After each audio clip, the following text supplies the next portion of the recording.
जय श्री राधे, जय श्री कृष्ण। भक्तजनों, आइए आरंभ करते हैं आज की कथा।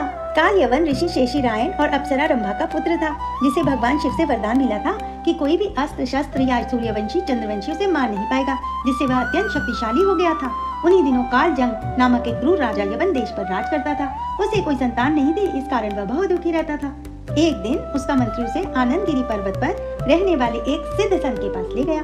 उस ऋषि ने राजा को बताया कि यदि वह ऋषि शेषीरायण से उसका पुत्र मांग ले तो ऋषि उसे दे देंगे। ऋषि ने संत के आदेश का पालन करते हुए अपना पुत्र कालजंग को दे दिया। इस प्रकार काल यवन यवन देश का राजा बना।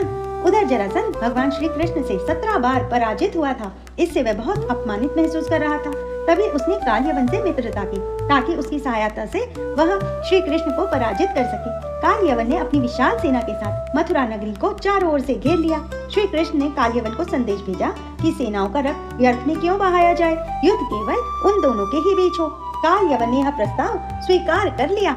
जैसे ही युद्ध प्रारंभ होने वाला था, काल यवन अपनी पूरी शक्ति के साथ श्री कृष्ण की ओर दौड़ा। लेकिन आश्चर्य, श्री कृष्ण ने अपने हाथ में एक भगवा वस्त्र लिया और युद्ध भूमि से विपरीत दिशा में भागने लगे। यह देख काल यवन चौंक गया और उनके पीछे दौड़ा और चिल्लाकर बोला, कहाँ दौड़ रहे हो कृष्ण, मुझसे युद्ध करो, तुम तो रणछोड़ हो। बस इसी घटना के बाद से ही श्री कृष्ण का एक नाम रणछोड़ पड़ गया।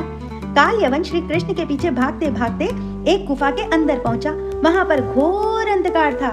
वहां राजा मुचुकुंद योग निद्रा में सोए हुए थे। उन्हें वरदान था कि जो कोई भी उनकी निद्रा में विघ्न डालेगा वही भस्म हो जाएगा। श्री कृष्ण ने चुपचाप अपना भगवा वस्त्र मुचुकुंद के ऊपर डाल दिया और स्वयं गुफा के एक कोने में छिप गए।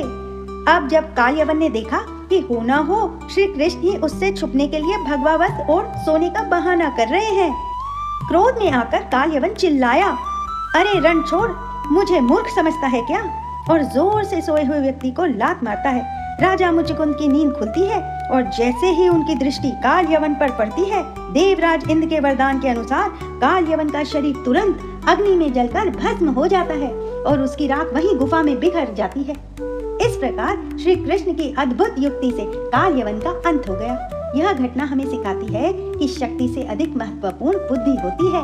श्री कृष्ण ने बिना अस्त्र शस्त्र उठाए केवल अपनी बुद्धि और युक्ति से एक अजय योद्धा का अंत कर दिया।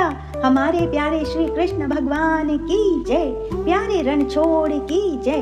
आज की कथा बस यहीं तक। जल्द मिलते हैं एक नई कथा के साथ। राधे राधे।